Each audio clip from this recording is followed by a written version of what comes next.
రతన్లాల్ భగత్ రామ్ చౌదరి. బహుశా ఈ పేరు మీకు తెలియకపోవచ్చు. ఆర్బి చౌదరి. ఆర్బి చౌదరి అంటే ఇప్పుడు ఈ పేరు అందరికీ తెలుసు.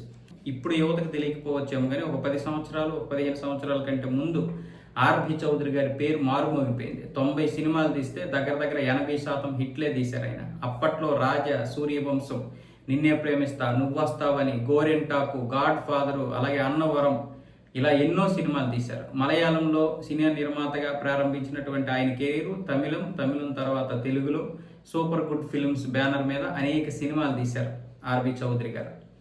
ఇప్పుడు నేను చెప్పిన సినిమాలన్నీ కూడా సూపర్ హిట్. అన్నీ కూడా ఫ్యామిలీ డ్రామా సినిమాలు ఎక్కువగా తీస్తారు ఈయన. ఫ్యామిలీ డ్రామా మీద ఈయనకి చాలా నమ్మకం.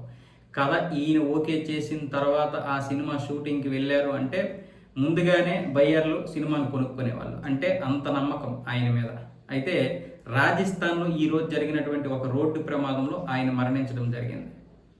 ఏదేమైనా సరే ఒక మంచి నిర్మాతని తెలుగు సినిమా పరిశ్రమ కోల్పోయింది. ఆయన ఆత్మకు శాంతి చేకూరాలని కోరుకుందాం.